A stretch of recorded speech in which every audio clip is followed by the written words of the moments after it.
Opa Gundam style, everyone. Welcome back to Wow Cool Robot. I am one of your hosts, Callie. I use she, they pronouns. Hi, I'm Max. I use he, him pronouns. We're halfway through. Oh man, what an episode. We're halfway through, and what the fuck? How does it feel being halfway through? It feels good. It's because, I mean, we're halfway through in, like, the sense that this is episode 4 of 7 of the OVA, but then this is technically episode 4 of 8 of, like, our media coverage, because we have narrative after the end of Unicorn. And we'll do 9 episodes total, because we got the wrap-up, too. But, like, yeah, it's just, everything's progressing at a very cool pace. And, like, this one, it's, like, the most sick combat sequences, and also the most sick soup sequences. Like, and ideology talking sequences. Yeah, this is peak Gundam. This is like this is my favorite hour of television. Full stop. I'm pretty sure it is peak. Fucking like they checked off every single box they possibly could when they made this one. Yeah. Oh man, what a good episode. It's just like another confirmation that watching the OVAs is the right idea, because like I couldn't imagine watching this and having it be like split up and kind of like chopped and screwed, because just everything is paced so well that the OVA's pacing it would just be worse. Because why would you want to make a worse version of your product? This is perfect. It's like, yeah, I understand wanting to like air it as part of an anime season, but at the same time, like, no, just let it be what it is. Let it be an OVA. It's fine. Yeah, just so fucking good, man. Mm-hmm. Okay, shall we get into it? Let's get into it. Once again, welcome to Callie Rants About Gundam while I do the intro. As we leap right into episode 4. At the bottom of the gravity well. We open on the old man recalling the first colony drop, Operation British. As the news comes on his giant wall TV, we see Zeon remnants destroying Dakar with the help of a giant mobile armor, the Shamblo. On the Rock Island, Bright Noah can only send out his expert team, the Tri-Stars, as Shamblo's pilot, Loni Garvey, is recalled before she can destroy the Capitol building at Dakar. Ronan Marcinus talks to Martha Vist over the phone, asking him to bring Minerva to Augusta, which he agrees. Riddy enters and talks to his father about Minerva, revealing his family's involvement with the box. Minerva thinks about Benaja before Riddy bursts into the room, crying about his family's involvement with the box. He proposes to her, and she declines. At Augusta, Marita is put in a cell with Alberto. Martha shows her a mass-production Kubele instead of spiraling out of fear. Back at the mansion, Bright talks to Ronan about recovering the Garancieras to destroy the Unicorn. He asks for Riddy to be stationed aboard the Rack Island. In the Sahara Desert, the Garancieras team struggle to dig their ship out of the stand. They remark that the Unicorn's next coordinates are annoying to get to. Benaja is still grappling with the fact that he killed Gilboa. Minerva escapes the mansion and gets a cup of coffee from an ex-soldier at a diner. The two talk about Federation and spaceline independence. They have a long talk about what it means to be people. And then the diner's raided to recover Marita for the Marcinus family. Benaja and Zinneman cross the desert for over 4 days, the two bonding over the loss of their families. Benaja cries about the beauty of the earth and Zinneman talks about Zeon's existence being for the people and how ideologies keep clashing. The Garancieras is pulled from the sand by the help of the Zeon remnants. Benaja beats Loni after she's praised for her assault on Dakar by Full Frontal, who says her father perfected Haman Khan's legacy. Zeon remnants begin to attack the next set of coordinates, Torrington Base, the impact site of Operation British. A bloody battle occurs between the Feddies and the remnants, which ends with a clash of wills between Benaja and the Unicorn and Loni and the Shamblo. After failing to get through to her, Riddy's the one that fires the final shot, destroying the mobile armor and killing Loni. As the episode ends, a black unicorn descends from the sky as the RX-02 Banshee makes its debut. Pretty fucking good. Oh, it's just so good. Oh, it's Wow Cool Robot through and through here. It's the sickest. I love the Shamblo's design. It is such a brutal looking thing. It's the fact that it's one of those, it's Xeon mobile suit design is at its best when the things are being made amphibious. Honest to God, I love this thing. They have such like banger amphibious designs. It's like yeah.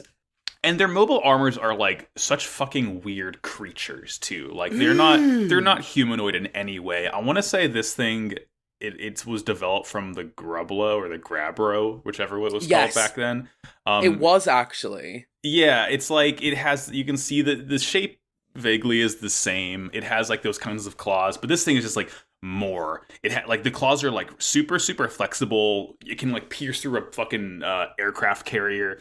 It has this fuck off laser in like the beak of it, and it has it's so cool. The coolest thing is the reflector bits. Like it's not made to be used in space. It's amphibious and used under gravity, so you can't have just like funnels flying around. So instead, they're like these like mirrored little like helicopter drones, and it just like fires a fucking buckshot laser upwards, and they just reflect it all over, and just like pure destruction. It's like it's like the level of the Psycho Gundam again. It's nuts. It's fucking crazy.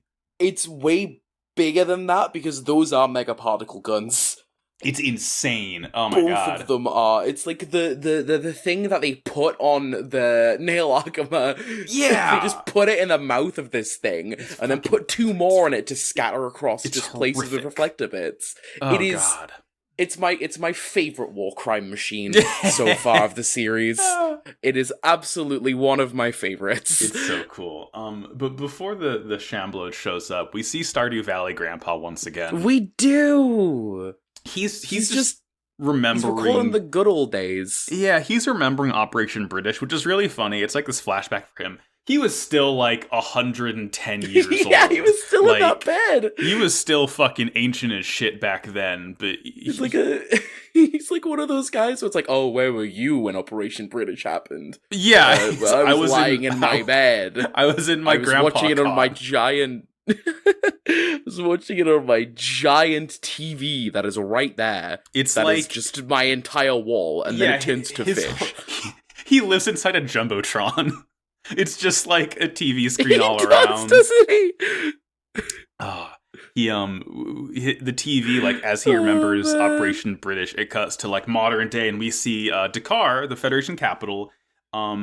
This episode is really like from the get go reminds you of how cool 1 Year War suits are, because we see a Kapul, which isn't from the 1 Year War, it's from Neo Zeon and Double Zeta. But we also see a Zhuagu, which is just like fucking nasty elephant man. I love the Zhuagu. It's so good I love Zhuagu so much. They're fighting some Gym 3s, I think.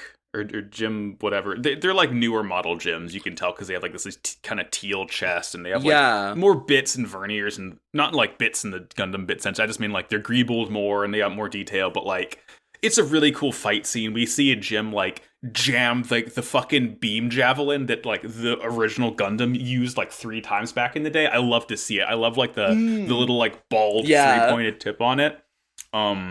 It's where the Zhuagu like punches the cockpit. It doesn't even like shoot. One of the gems, and it doesn't even shoot, it just punches it, and there's just like the holes that like the big 3 like barreled like hands of it just leave indented in the chest. It's of this like thing. some extreme martial arts like finger jabbing. It is harrowing, but it's so cool. It's so fucking sick. And we see this big fuck off laser blast from the ocean, and then we see the Shamblo. It's just kicking ass. My next note is boo, because then we see Bright, unfortunately. Yeah, we see him. He's here. It's the Rock Hylum. It's on Earth. It's a ship. He launches. So it's stolen valor here, right? Because we see the Tri-Stars, which is like the Federation. It's like these 3 Jestas that the Federation uses, but like I don't give a shit. Like I want the Black Tri-Stars. This is stolen valor. You don't get to. How dare you stand where he stood? Talking about Guy Ortega and MASH. It's really odd to me that of all the things they chose to like call them, they picked the Tri-Stars. Like they were on the. It's like naming like a unit after like the Red Baron. That's the thing. It's like bizarre. I would have expected that back in Zeta when Federation was just like the Operation Paperclip a shit ton of Xeon scientists. I would have expected it then when like the Federation used Hyzax, but now it's just like weird. Like you could have called it anything else. You could have called it literally anything else. Like you could have called it Triple Trouble or fucking Triple anything. If you wanted to add to the fact that because Torrington Base, where like the main part of this episode happens, is also the start of 0083. You could have just. No, that also would have been weird if they wanted to. I just don't know why they picked TriStars. Yeah, it's weird. I don't know, but like these guys are whatever. They have camaraderie that we see, and they're like joking. But like I fundamentally could not care about these people nearly as much as I care about Gaia, Mash, and Ortega. Like, come on now. I miss the boys. I miss the boys, but they're here. They're they're fighting. We see that the pilot of the Shamblo is this young Neo-Zeon new type named Loni Garvey. And she's like about to just like laser the fuck out of the Fed capital for her father and mother out of revenge, but she gets called back before she can like wreak more havoc. The entire operation here was just a diversion to like keep Federation eyes away from where the Garden Sea wrecked, which is like in the Sahara pretty nearby. And I guess at this point the Federation would have known that like the Garden Sea recovered the unicorn, so they just need to cause a big enough explosion somewhere else that they like can't divert any attention towards finding the Laplace box, the key. Makes sense to me. Yeah. Sure. We cut back to Stardew Valley Grandpa. He's talking to Gail Chan, who was Carius' assistant, the bald guy with the goatee. Mm-hmm. I don't like his beard. No, he's not as interesting of a character as, A, Benager's long-lost father, or B, Stardew Valley Grandpa. He's just a guy here. Yeah, he's just a dude. He's just a guy, but we learned that apparently he's a Vist. He's like Grandpappy Vist. He's like, Benager, my flesh and blood. Yeah. So, interesting that, like, I guess the Vists and the Marsanuses are, like, they're very deeply intertwined throughout the last 100 years, which is really, really cool world building here.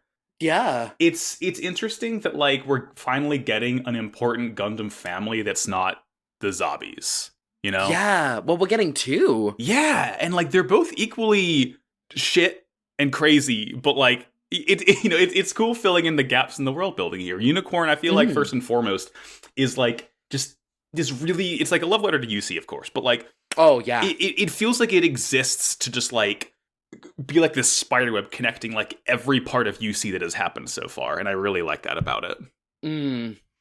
But let's see. We see Bright fucking whatever, it's Bright again. Every time he's on screen, and my eyes glaze over. He's in a limo. I groaned. I was just like, oh. He's going to go meet with Ronan Marsanus, but it's like it's important people meeting each other for a little while in this episode, right? Because we see Ronan. He's on the phone with Martha, and Martha's like, "Can you hand over your special guest?" And he plays dumb, but like Martha knows that Mineva's at his residence, and it's a pretty big deal that like the last remaining zombie is alive and is also on Earth, where like people can very easily capture her. And it seems like Martha like does not have enough chess pieces on her side of the board. Like she already has Marita captured. Like it's I don't like her. I don't like her. I don't like her one bit. She sucks. Do you wanna know? I figured it out. Yeah. It doesn't actually come up. It is just a thing that shows and why she's like associated with Anaheim and stuff. Her surname isn't Vist. It is Vist Carbine. She married fucking Melanie Hugh Carbine? Yep. Wow. God damn. Yeah. All of these fucking freaks. This is like a European royal family of assholes. Yeah. We must keep the bloodline of war criminals pure. Oh, keep it nice and my little buddy Benager here is going to keep it all pure, and he's just like, I want war, I want fighting. Yeah, fucking put him in a tank for a while. All the Carbines and Vists and Marsanuses are like, human nature is to kill and to spill blood, and Benager's over here like, I think maybe we shouldn't fight, and everyone's like, what? What? Go to your room, young man. No, go back to your room. And he's just like, oh, I'm not getting any lovely little eclairs tonight, I must say. I'm not getting any ICBM-shaped eclairs.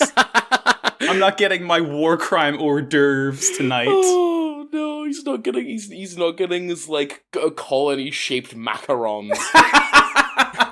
I want like a fucking like Real Housewives or Jersey Shore styled like reality show, but it's like, oh my god, but it's like the Vists and the Marsanuses living in a big mansion together, and all this their fucking asshole interpersonal drama. That's what I want. Because you can tell they all hate each other too. Yeah, it's just like a fucking shitty MTV show, and everyone is just at each other's throats the entire time.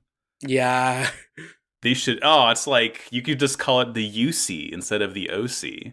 So, and then, like, I could call the episode title of that, but I feel like you wouldn't get it until you listen to it, and then you're like, "Oh, Max, very funny joke."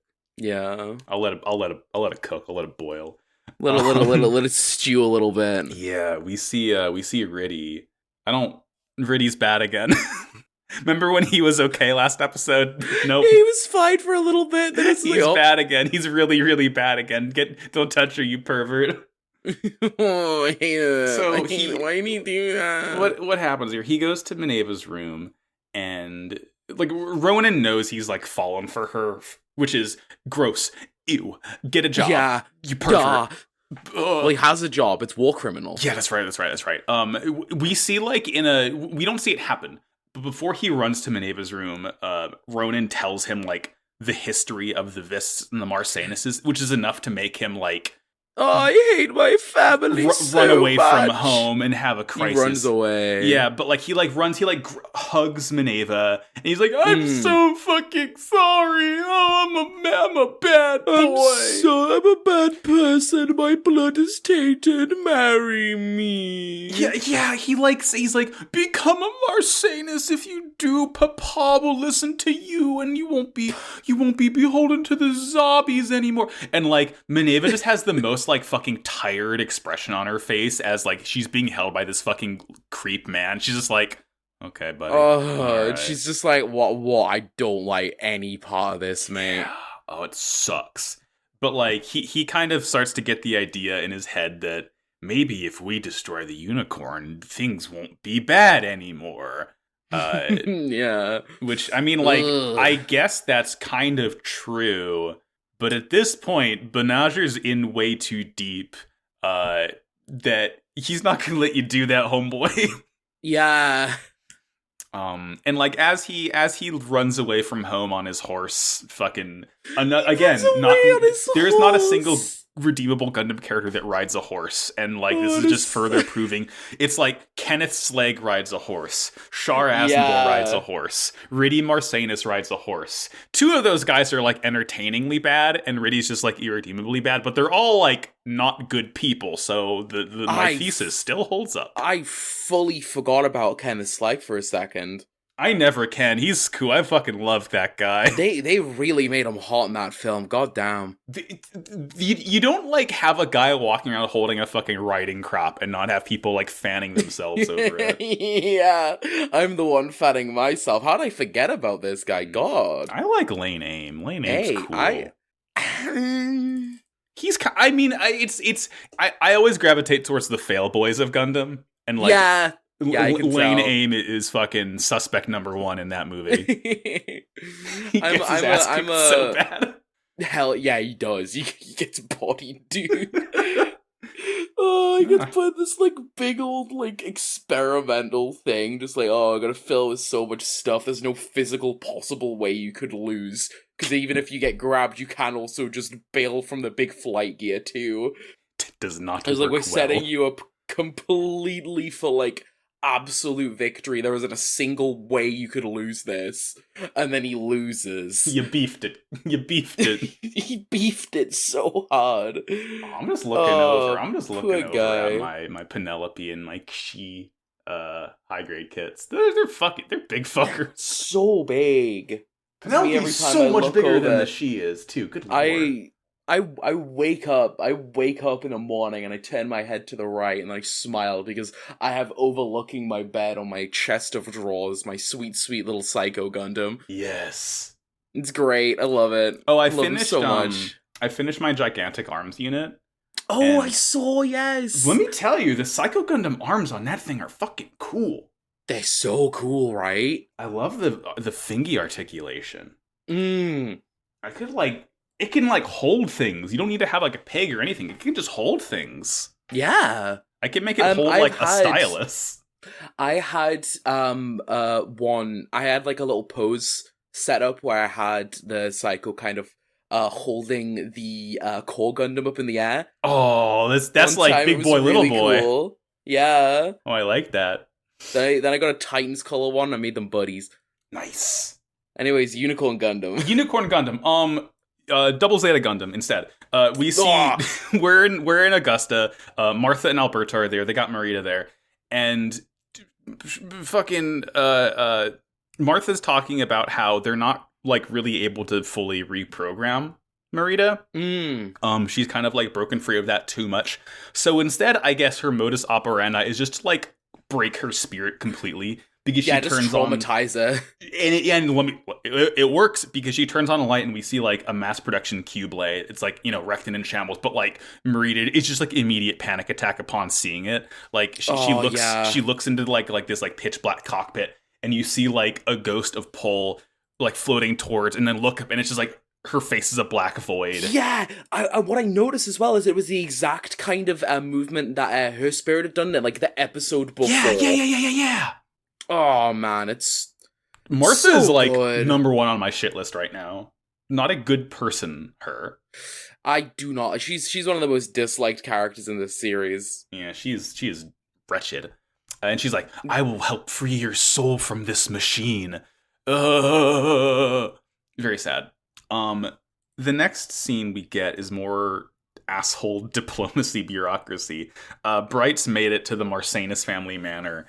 And Ronan, and it's really funny that Ronan is kind of like, he's taunting Bright for being too good at his job and being like too famous and notable because people just like consistently take advantage of him.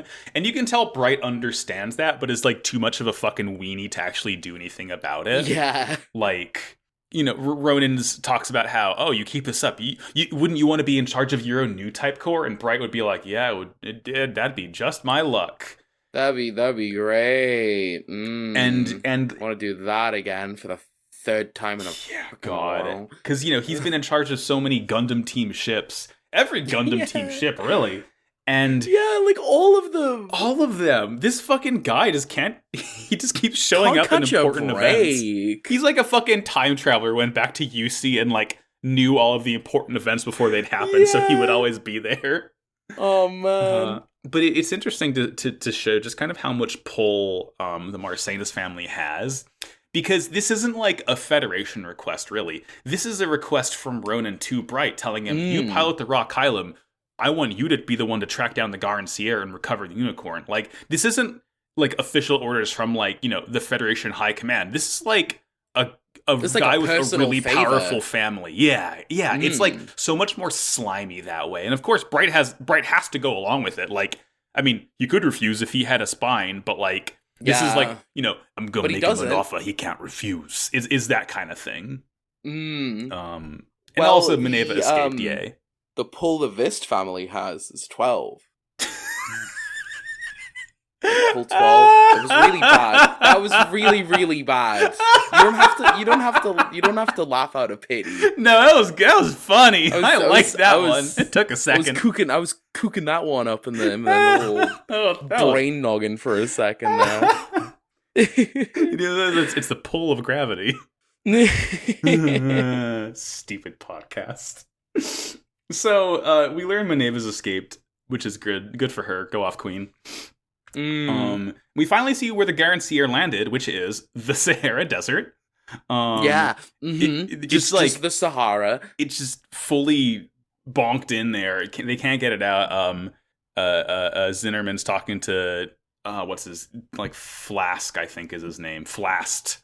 I was like, oh yeah, if we like blow the fuck out of the hull, we can get the mobile suits out. And Zimmerman's like, okay, we can't go to space if we don't have a hull. I don't want to do that. This is my ship. Yeah, but we did learn that like they successfully recovered the unicorn, and we see Benager, and he's having his like, you know, mid-series moment where he's just like, I mean, I would say sulking, but that kind of implies like a sort of teen drama. No, he's kind of like, you know, he's feeling the weight of his role and his sins, and it's all caught up with him, and he is not doing well. Oh, very sad. He gets chewed out by Flast for killing Gilboa, and he's like, yeah, you don't think I fucking feel bad about that? Like, Daguza got killed in front of my face. I had to watch him die, and then I kind of went off. Like, I'm sorry that I'm like a 16-year-old kid being put in an impossible situation. So fucking sorry about that. Sorry, dude, come on. I appreciate his readiness to like snap back at the people who are trying to criticize him. Like, he's not going to be like Amuro or Camille. I mean, I guess they also talked back, but like, he's not letting a single person try and make him feel bad. Like, he is going to say what's on his mind immediately, and I really love that about him. That's part of the reason why Benaj is one of my absolute favorite like Gundam protagonists, because he's very to the point with stuff. And I really like that, like, he's fiercely independent and he knows what he wants, but not in, like, a judo jokey way. It's in a... It's like a more mature like for his age way. Yeah. And I really appreciate that about him, because when you have, like, basically what is a series with the same, like, gravitas and impact as the original UC, like, trilogy of, like, 0079, Zeta and then Double Zeta, you kind of get to cut that fat out. And I think the way that they did that, instead of him just speedrunning his trauma, they make him just look at things a bit more realistically and made him kind of blunt and to the point and stuff, and that would make sense considering who his family is as well. Yeah. But like, it's nice. It's really nice. I really like Benaja. He is like such a good protag. We kind oh wait, of, sorry. like... What are we calling him this week? What do we call him? Call him Badonka. Yeah, let's call him Badonker. Why not? He's Badonker. He's Badonker. So we got from this. We see Mineva. She's made it to like some kind of, you know, roadside cafe. And she has this really nice conversation with the chef here. And like, you know, the first thing he like asks her, like, where are you from? And she just kind of like points up, and he's like, Spacenoid. And she talks about, you know, she's a space noid, but she's happy to be on solid ground. And, you know, the man is an earth noid, but he's like, I wouldn't mind going to space if it helped my back feel better. Oh, I'm an old man. I really like this old man. He rules. He's such a cool character. He's an ex-Federation soldier, isn't he? Oh, is he really? Well, you see the photo in the background? I thought that was his son. Oh, it may have been his son. Yeah, because it's like you see his son in that case. Then. Yeah, you see him and his wife are like kind of sitting down to the side, and the son's like to the left of them. But this whole conversation is kind of about like he reveals it wasn't only like the poor people who were forced to leave Earth when, you know, things started popping off. Like people left of their own accord, like other people who weren't just like, you know, the poorest being shoved off into space because they like you know, they believed it would help the environment recover. And then the 1 year war happened and everything got undid. Everything got beefed. Everything went bad. It went so bad. And he talks about how, you know, everything began with good intentions of like trying to save humanity. But wouldn't you know it, like it's almost like humanity doesn't want to be saved. And just everything that happens, people just kind of make things worse. He brings up Char in this conversation. He does. Yeah, he says Char claimed to try and help humanity by dropping asteroids, and he's like, I don't think Char ever learned to love humanity. Is that how he talks in the? He just talks like a regular old person. I'm just doing like, you know, my fucking like old timey prospector accent, just like a stand-in for any old person. But it's you know, his voice isn't that remarkable. But you know, it's a little bit like that if I remember right. But this conversation is just kind of like very sad, right? Of this guy who's like seen the UC begin and everything, and you know, he's just sad that the Earthnoids couldn't end up helping the Space Noids out, and like humanity couldn't come together. And he's like, you know, all I can do is make you a cup of coffee. And it's just like, damn, you're a nice old man. The nice old man. He just wants the best for this weird little Spacenoid girl that he's definitely never seen before. Yeah. And then like fucking the police gets raided by the police. SWAT shows up. It's just like 30 Marsanus goons in like cars and helicopters roll up. And the old man's freaking out, and she's like, "I'm Maneva Zabi, and I'm not gonna run or hide anymore." And he's like, he's like completely shocked that he was talking to Zabi the entire time. But like, we also get the feeling that Maneva having this conversation, she's like, I went to Earth for a different reason, but if nothing else, I'm glad that like I got this cup of coffee out of it. And it kind of seems like she has this renewed will to like do what she believes is the right path for everyone. It's really nice. I really like that theme of like renewed will kind of showing up through this episode as well. Yeah, absolutely. It's definitely, you can feel this is the midpoint because it's getting to the point where people are kind of, they still have their problems, but they're willing to face them now. And we really see that in like this next scene of them in the desert. Yes. Because before that, it was like this like short scene of just Martha telling Alberto, because like, the Marsanuses have Maneva now.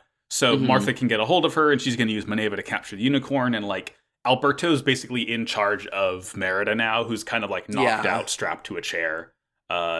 Pretty bad. I hope they don't put her in a different unicorn. I really hope they don't.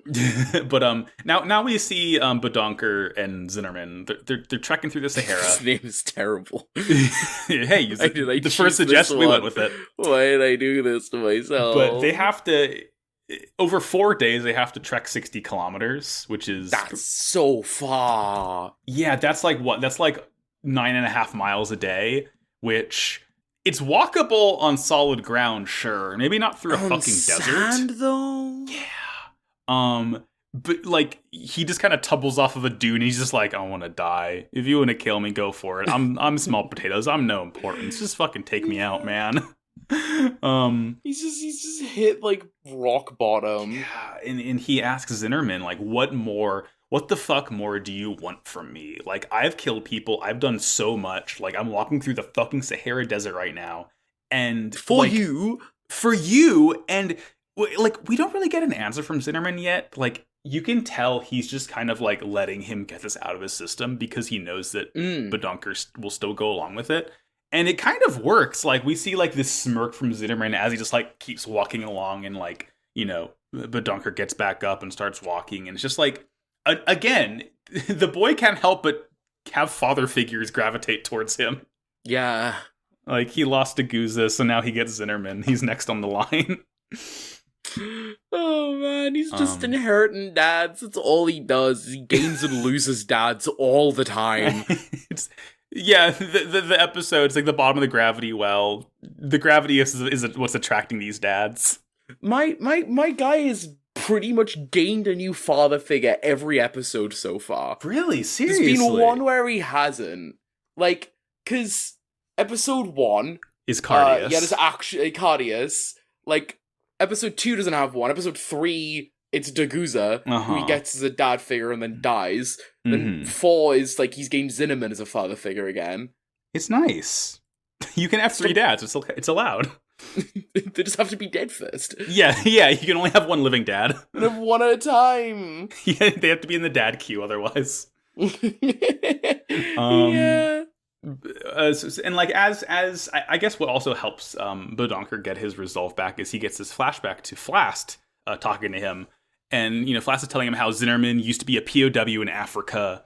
Being treated like dirt, and like the Federation effectively like razed his entire city of Globe because it's like it was covered up of they were suppressing a riot, but like he's just like no, they just wanted to blow off some steam, and like Zinnerman lost his family because of it. Fucking shitty. It's very sad. God damn. It really sucks for pretty much everyone involved. Fuck the Federation. Fuck the fatties, dude. They suck. And like we see Badonker and Zinnerman at like they made a camp in the desert, and Zinnerman is literally cooking Campbell's soup. Like you see the red and white can. The soup is textual. This is what I'm fucking talking about. Years in the making. I'm right. I'm always right. It's all about the fucking soup. Soup guy, dude, let's go. And Badonker looks to the sky and he starts to cry. And he's like, it's so beautiful. And Zinnerman's like, actually, the Earth is so fucking polluted right now, you have no idea. Yeah, it's so polluted. This shit sucks, man. He talks about how humans are a product of nature, but like humans kind of suck. Like, yeah, they come from nature, but they eventually make up their own parts of nature, and things get complicated, and that's why humanity went to space, and we found hope in space through Xeon, and the Federation didn't like that, and it damn, I think humanity sucks. Yeah, they might suck a little bit. Oh god. And was a little bit and Badonker is like, I wonder if an ideal world is still possible. And Zinnerman's like, no, it's not. It's really not. Yeah, and this is when Badonker starts to cry some more. But Zinnerman's like, it's okay to cry. I don't trust anyone who doesn't cry. As long as you're crying about something you care about, you're good. And he's like, thanks, I'm gonna cry some more now. I'm gonna get sob right now. Oh, it's so nice. I'm gonna cry, I'm sorry. He's just like puts a blanket over himself so he can't see him, like absolutely sobbing. Oh, it's nice. It's just I like that the boy has feelings. Especially after like watching IBO, where like, yeah, Mika has feelings, but like Mika has feelings. The feelings of wanting to kill people. Yeah, he doesn't like sob on camera like Badonker does, so I appreciate it. But we cut from that to back to the Garancier because they were able to like link up with the Xeon remnants. Hooray! Yeah, they did it. But Badonker is the kind of like an unofficial crew member now. Like he's wearing the boiler suit, but even Flast is like, Zinnerman, it's a bad habit to keep on picking up strays like this. It's nice. Yeah. I like that he's found a place he belongs, if only for like half an episode. Yeah. And then we see they talk to Full Frontal. I got really confused at first because I didn't realize that like the Xeon remnants were also like Loney and Keys and everyone else. But he kind of explains that the next set of Laplace coordinates are in Torrington Base, which is again next to where the fucking colony was dropped. It is where the colony was dropped. There is a hole there. Oh yeah, I guess it's like it's an aquatic base in the fucking crater, huh? Yeah. Yeah. Loney's there, the Shamblo pilot. And she's like, she's like, if we just take out the split horn here, won't that just be the end of the troubles? And Full Frontal's like, don't do that. And she's like, what if I do anyway? Oh gosh, she's a little spicy. She's a little spicy. Oh, she's great. I love it. It was really funny. At this point, Full Frontal's only in the episode for this one part, but that's when my wife walked out of the bedroom and she's like, is that guy in Skyrim?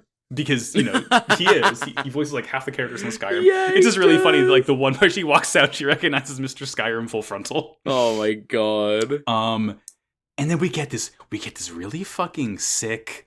Like it's like these really discordant horns in the background. So it's a very Sawano track, but like it's this build up of we see Xeon remnants like all throughout the region.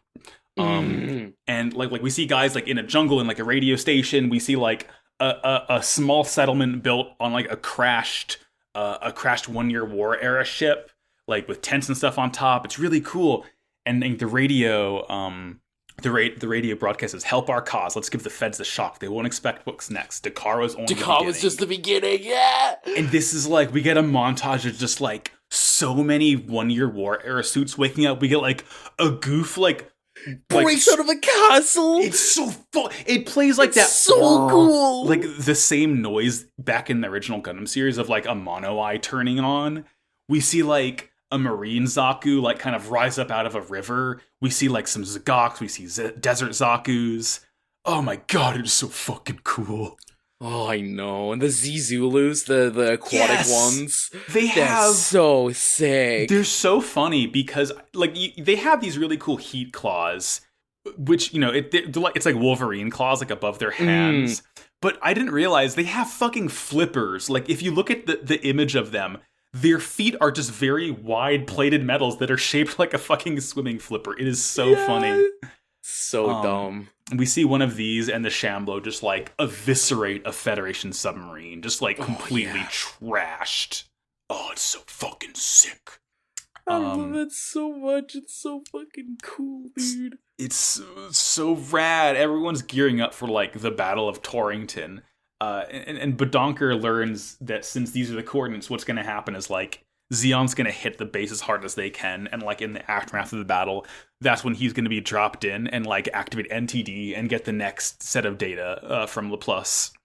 And we get this cute little conversation of him. I forgot the mechanic's name of the Garancier, the guy in like the beanie. But he has this conversation where he's like, "Isn't it weird how a Federation suit can use Zeon weaponry?" And the mechanic explains like, "Oh, both sides kind of use this universal standard." And but Donker kind of comes to the conclusion it's not a universal standard so that both sides can end up seeing the same thing. It's so Anaheim can make more money. Yeah. I hate Anaheim so much. Fuck Anaheim. Anaheim, it's just like, it's that fucking line from It's Always Sunny of Mac. It's like, I'm playing both sides. It's like both sides, so I always come out on top. Yeah, it's exactly what it is. It's just like, I love the military-industrial complex. Love it. It's my favorite.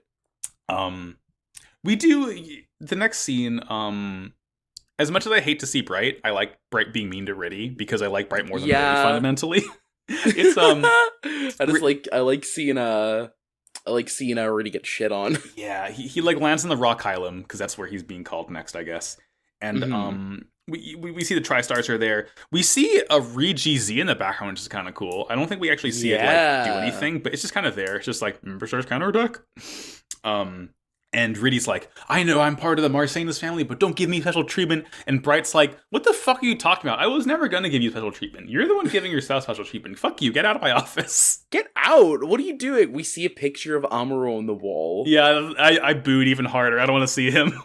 And then we also saw some like certificates, like things of like of honor. One of them had the AUG symbol on it. Yeah, I don't know if he's like allowed to display that. Yeah.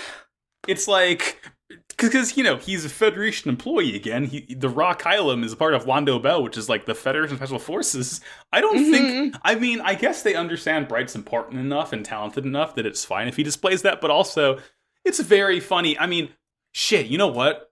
No, this all makes perfect sense, because this is just like people in the government today flying Confederate flags. This is exactly the same as that, and you know what? It all makes perfect sense, unfortunately. Yeah, it does, unfortunately. Although this is a flip here, where AUG was one of the only organizations that I like. The good guys. Yeah, that I agree with what they were doing. Oh god, it's funny how life imitates art, isn't it? It is. It's miserable as well. Yeah. Speaking of miserable, we see like Zinnerman and Flask like on the bridge of the Garancier, wondering if Cardius is just making a joke at everyone by having them trace the paths of humanity's downfall. Because the first set of Laplace coordinates was the wreckage of when a terrorist bombing blew up in UC-1, and then the second is when Zeon did the biggest war crime in the history of humanity. I wonder what the third one's gonna be. But it's fine. It's gonna be bad. It's gonna be bad. That's what it is. It's probably gonna be bad. The Torrington attack begins. We see like the Z Zulus popping out, like just tearing shit up with his heat claws.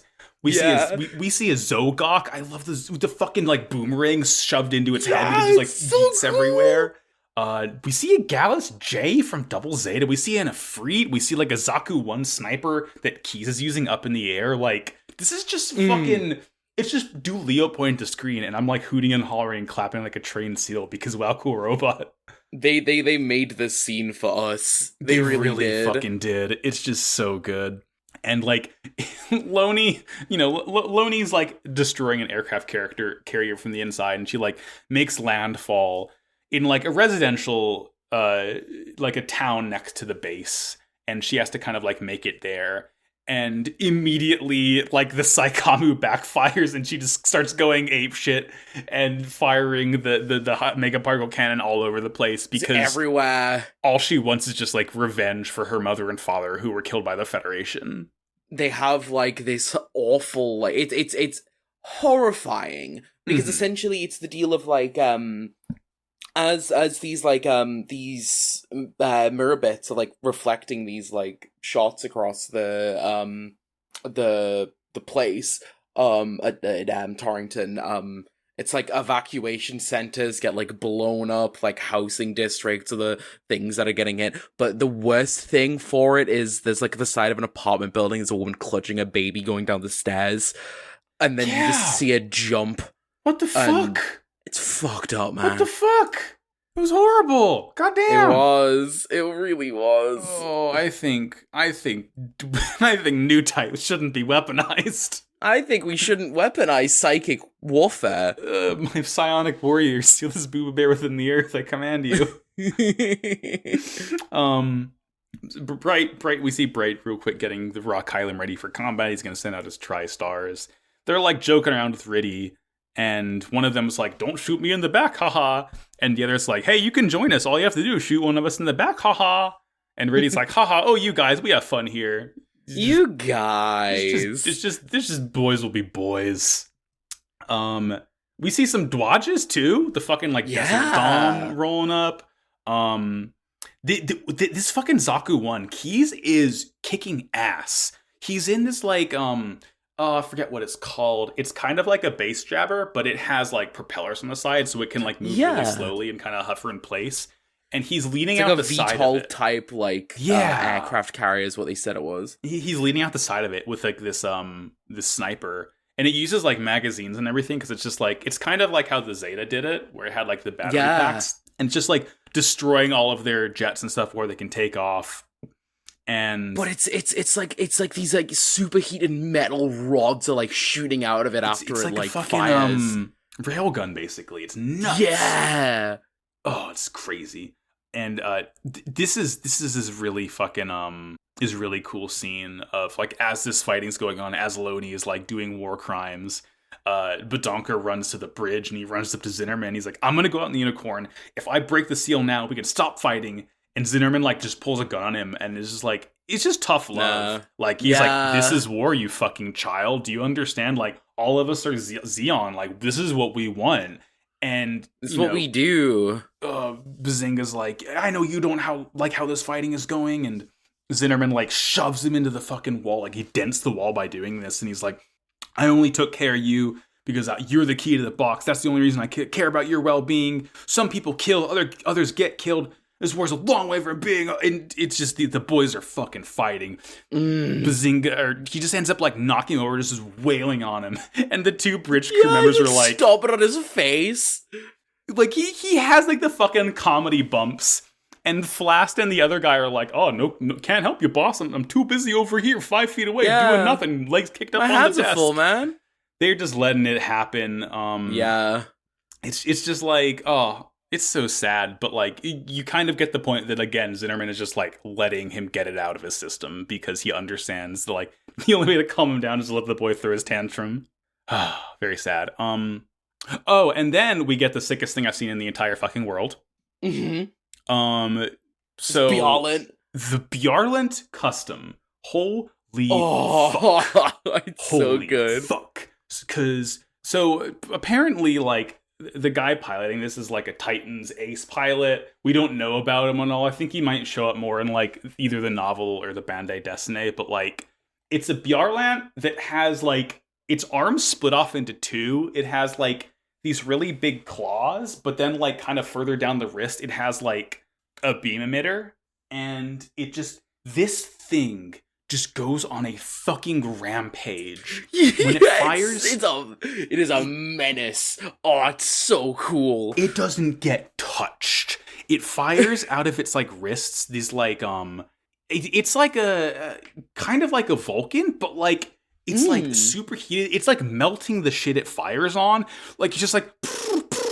Just like it's like buckshot almost, just like destroying every suit it hits. Like it's just whipping around. It can like emit beams out of it instead. And it's like doing like spin attacks. Like it doesn't get touched. Like it doesn't get destroyed. We don't see resolution. All we do like throughout this entire battle is we cut back and say, let's see how the Bjarlent custom's doing. 10 more kills, right on. Doing. He's just somersaulting through things. Guys get close and we just like, nope, and then like cuts them in half. It's like, what is happening? I have this as a gunpla, and it's just so fucking It's cool. sick. I really want to pick one up, but it's expensive. Yeah, I think they actually... A lot of the unicorn high grades that I really want are expensive, and it makes me sad. Yeah. Because I really want a Zizulu, but they're like a pain to get a hold of because they haven't had a rerun. Yeah, it's a problem with it being like 10 years old. Although I do know that Bjarland, in like 2018 or 19, they actually printed a original Bjarland, like using most of the bones from the Bjarland custom, but like it's the one from Zeta that Jared uses with like the little like grabby hands and everything. Oh, that's so cool! I want to get that because that's like my favorite suit from Zeta. It's like that and Theo are like my top two, and I need my funny Dorito man. Not the Zeta Dorito, but it's just very triangular as well. I love it. It's so cool. Like it's built like it's built like Captain America. It's built like Starscream from the Transformers movies. Yeah, big triangular body, little tiny arms. But as this fighting happens, we see Badonker and Zinnerman like continuing to fist fight. He's like, the rawest line here is Badonker saying, "Just because you went through hell doesn't give you the right to put others through hell." And he's like, I want to be a man. I want to be the kind of man you are, the kind of man who can acknowledge other people's sadness and doesn't close their heart off. And it's just like, eventually he like storms off and gets ready to launch in the unicorn, and like, Zinnerman doesn't stop him. Zinnerman's like. He's like, shit, the kid... I mean, he doesn't say the kid is right, but, like, you can tell he's just, like, given up. He's like, yeah, he's kind of right. But it's just... It's, like... It's this nice moment where, he had his time with the Garden Sierra crew, and now he's fucking off to do other things now. Like, but it's just, I'm good. I had fun. I'm out. Yeah, I had fun. You guys are nice. Sorry about the philosophy or whatever. I'm gonna go try and stop this battle, though. Yeah, it's sad. It's like, nice ideology... I'm not reading that, though. Yeah, I'm happy for you. Great. Sorry that happened. I don't know. and he jumps out of the Garden Sierra, and, as he's falling, he's like, I am a human. I'm not just a key to some box. And he's, like, talking to the unicorn, and he's like, you're the, you amplify human abilities, so please don't let anger take control. And he like, lands, and he just, like, puts his weapons away and, like, stands out, with his arms stretched to the side in front of Loney. And he's just like, hey, stop doing war crimes. And she says, no. No. I'm not going to stop doing war crimes because war crimes are my favorite. Yeah. It's so do you want to, because we don't really get much of an explanation of like Loney's family and her past in the show. Do you want to go into Yes, I would love to. So Loney's, we see a lot more of Loney in the novel of Unicorn, where essentially she is the daughter of a guy called Marty Garvey, who was he's a wealthy businessman and stuff. But essentially in this, Benaja and Loney kind of have a little bit of like they flirt a little bit together. She basically Zinnerman jokes at Benaja that he should go for it. And it's kind of like Loney becomes kind of like a Lala type figure for Benaja. She kind of openly talks about the fact that she likes children and that she wants, like, if she ever was to have some, she'd have like 10. The thing about her is like she has this deep-seated hatred against the Earth Federation because their mother was executed by them for killing a Federation soul. Trigger warning for like sexual assault mention and stuff here. Loney's mother was killed for was executed for killing a Federation soldier that was raping a woman. As a result, the Garvey family never really forgave the Federation for that, but specifically her father, Marty, gained a deep hatred for the white man. I don't feel like I have the necessary kind of like experience with that topic to like address and unpack that fully, but it's kind of the case of, instead of Loney piloting the Shambler herself, it was the family doing it. She was just in control of the deflectors, and it was basically she did what her dad wanted to do, who just wanted to go on this rampage, and then she refused because she was just completely overwhelmed by the amount of destruction and death that her and her family were causing. And her father shot her dead. Yeah. With her like last moments when she was dying, she used her new type vibes amplified by the psycho frame to tell Benaja where the vulnerable spot on the Shambler was to kill it himself. In the novel, Benaja's the one that destroys the Shambler and the rest of the family. But Loney does have a lot more of a role in the story in this part of the novel, but kind of doesn't have as many. Right. And it doesn't have as much of a character in the anime, which is such a shame because she is a cool character, but I do prefer her in the anime being a bit more kind of cold, not forgiving the Federation for killing her family, but it being all of her family instead of just her mother. Because I think it's good to have some unhinged people. Yeah, that's what Gundam's about. It's all about that. Yeah. I mean, I think, obviously hearing it secondhand, I think that's the thing. They do a good job cutting it down in the anime because I feel like this episode is so well paced that if you had, not Loney, but her entire family there, that might get a little bit muddled with, how much is happening with, how many people. And I think they did an effective job at, changing it from her family's revenge to her revenge. Because, inevitably... It gives her a bit more agency as a character on her own as well. Right, yeah, because, inevitably she has to die in one way or another. I think it's compelling how she dies in the show, too, of course. But, either way, she's a very cool character for how, for only showing up in one episode. She really makes an impact here. She's one of my favorites in the series. Yeah, she's fucking cool. Who could have guessed me, the former Asami fan, has a soft spot for characters who show up very little amount of the time, but still have a massive impact on the characters. You just like psychically powerful women. I do. They're little friends, and they deserve to have nice lives. Yeah, let's get them an ice cream or two. I'm gonna take them all out for ice cream. Yeah, let's go to McDonald's afterwards. No, we're not going to McDonald's. We're gonna go to Burger King instead. I mean. We'll go Taco Bell. Oh, I like Taco Bell. I was there yesterday. I was there yesterday too. Damn, great minds. I didn't bump into you there. I got my Taco Bell breakfast. Oh, they do breakfast? They do breakfast. What? Hash brown crunch wrap. What? Yeah, they've done breakfast for a long ass time too. I remember they started breakfast in England. They started breakfast in 2010 or 11 maybe over here. I hope you get to experience it because it is damn good. They have a killer breakfast menu. Love a hash brown. So let's see what's happening in the show. Riddy is rolling up as Badonker and Loney are talking, and Riddy kind of knows that the only way this is going to end is if someone gets shot dead. Badonker doesn't want to believe that yet, and wants to believe that Loney's not going to be completely overtaken by that kind of fury and that kind of thing. It's really sad because he's really given it all. Yeah, he wants to believe that she can overcome this anger and darkness. And at a point, she says she could care less about the box. She just wants revenge. And he's stepped out of his cockpit and taken his helmet off. And she's almost done that, but then snaps back and it's just no, fuck this. And she's muttering Sieg Zeon as she's just melting everything around her. That's something I've been thinking about recently, actually. Because our history did happen in Gundam. Yeah, there was the whole conversation. Sieg?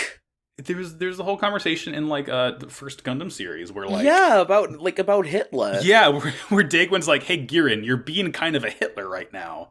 And he's haha, that's based. Why'd they have to say Sieg Zeon?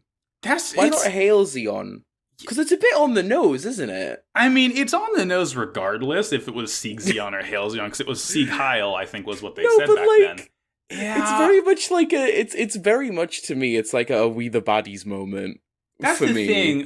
Zeon's always been I feel like it was a different kind of dog whistle back then, because Mm. you got that moment in like a third of the way through the first Gundam series. I think it was after they fight Rambaral the first time, on that Yeah. like island, and like they're getting that broadcast. I guess it's like Garma's funeral, and is Giran Mm. like leading, and like the episode ends with like the whole white base crew like kind of freaking out as they just hear Sieg Zeon over and over again, and Yeah. that feels like so much.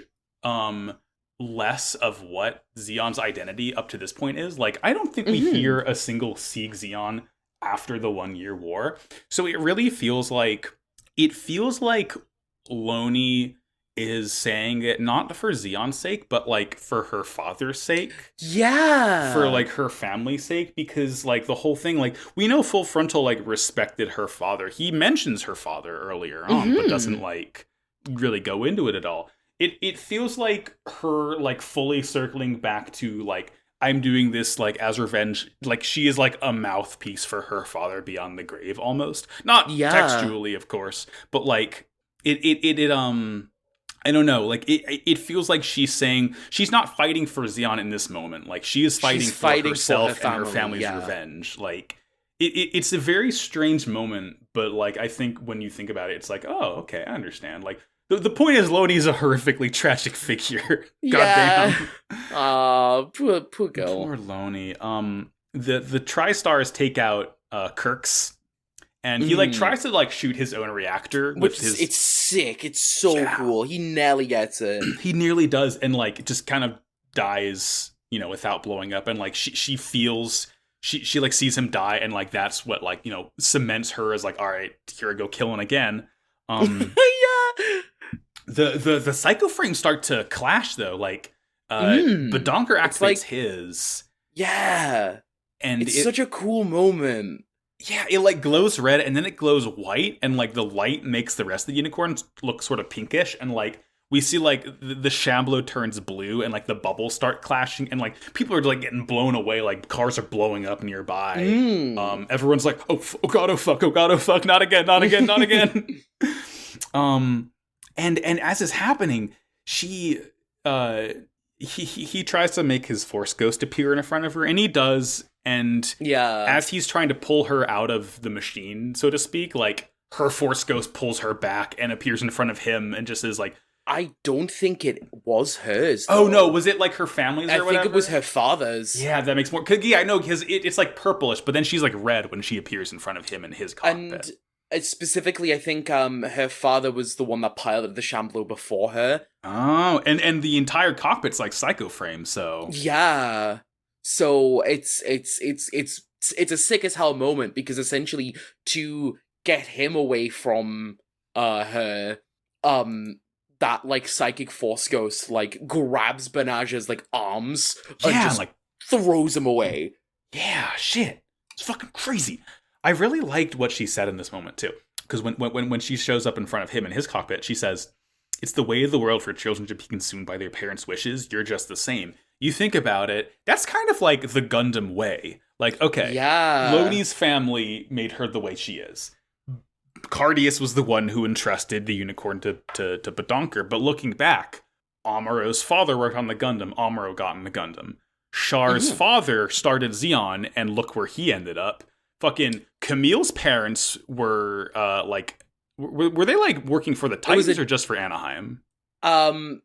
Camille's mother was a doctor, but his dad worked for Anaheim. Yeah. Okay. Yeah. I mean, it doesn't. It kind of falls apart with judo, but like he's just vibing. But like it's the Gundam way of like, yeah, the kids kind of are the culmination of what their parents tried to achieve, and turns out that fucks them up more often than not. Generational trauma. Damn, it's true and real.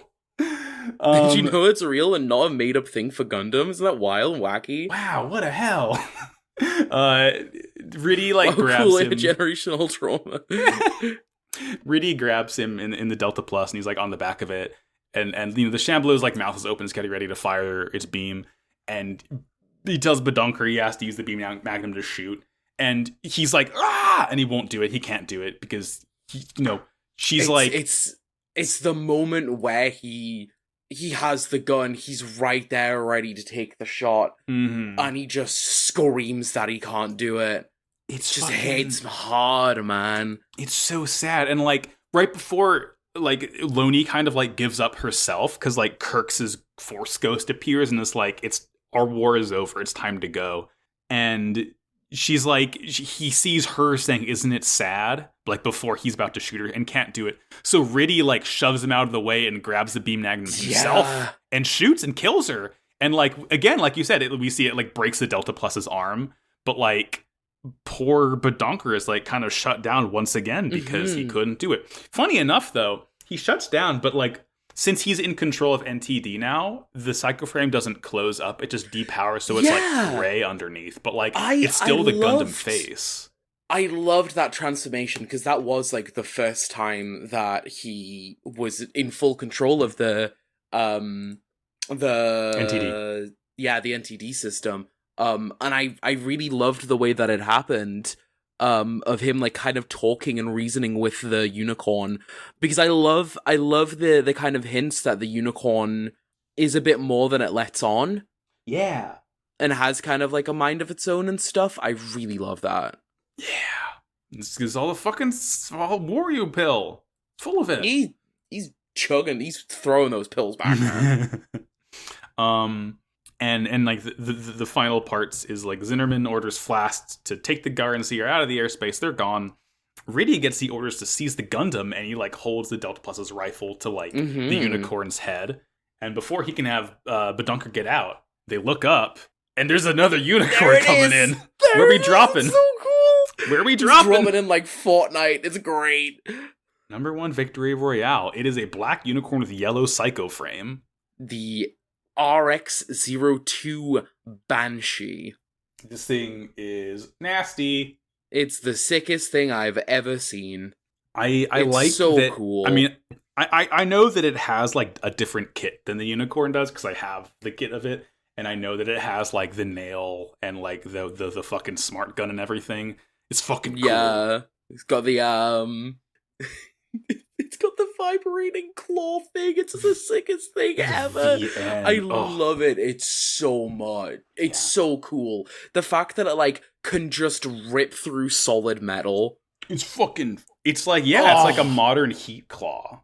I'm getting ahead of myself because I really love that mobile suit, but we'll talk about it in detail next week because my god, it's so cool.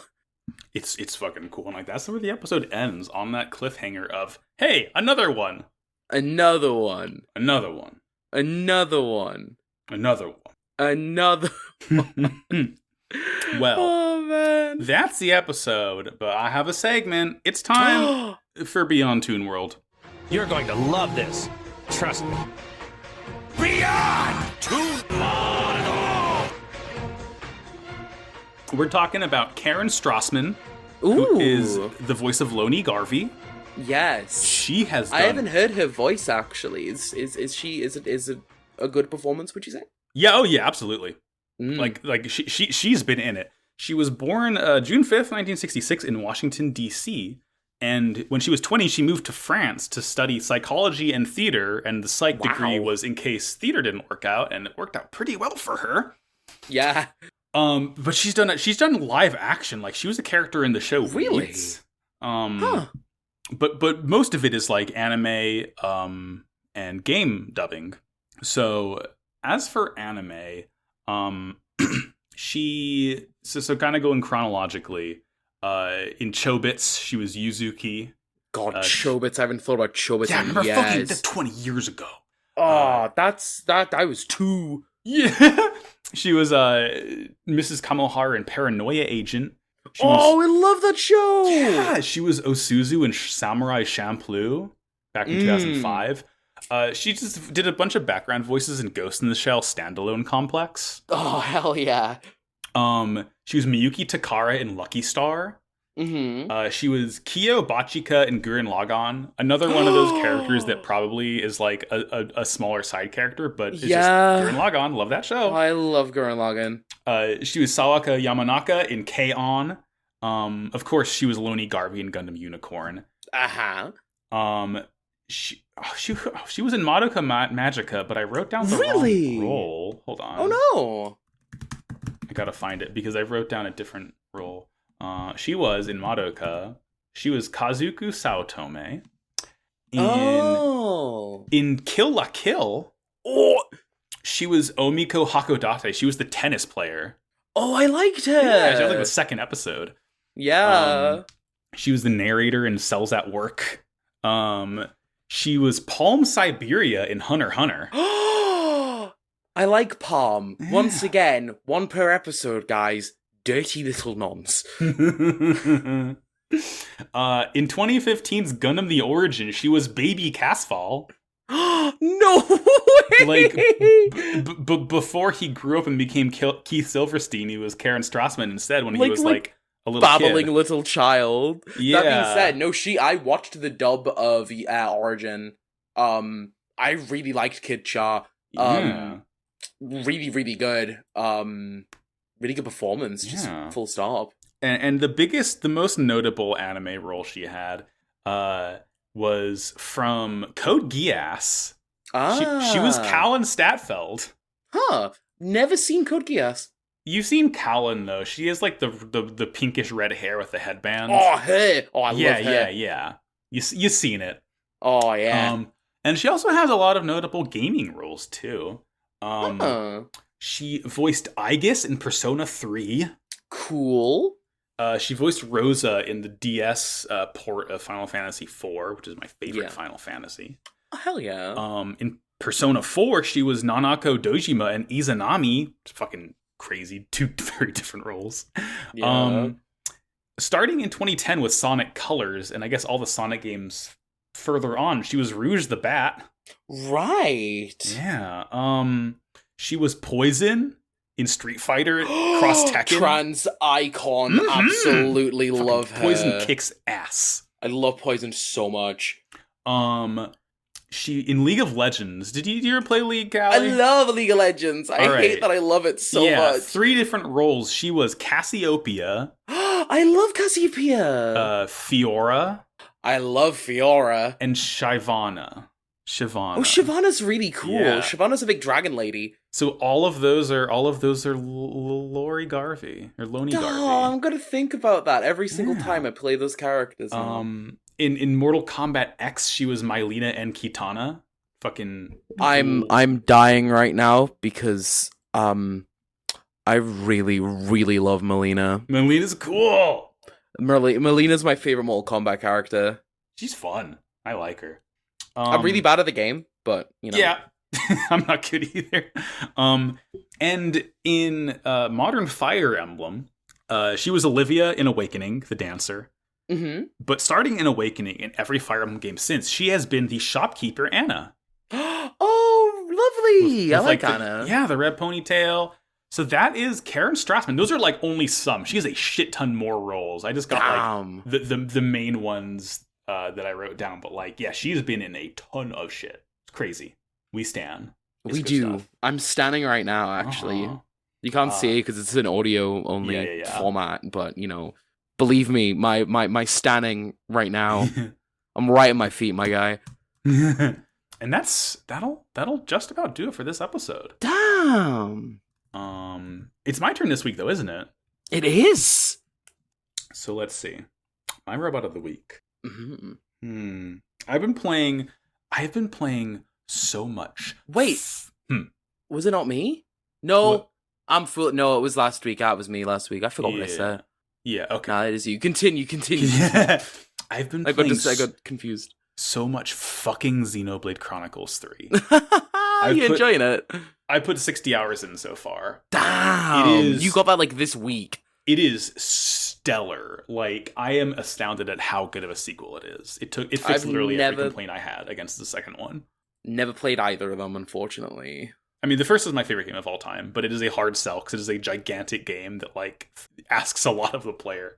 But there's a lot of very fucking cool robots in Xenoblade 3. I don't know if this one has a name, but one of the characters in Xenoblade 3 is this like military commander called Kamaravi, and he's a guy. He's cool. But oh shit, if I can find a photo of this, Xenoblade 3 Pharaonis. There are these like big ass robots called Pharaonises. Hell yeah. All around the world, and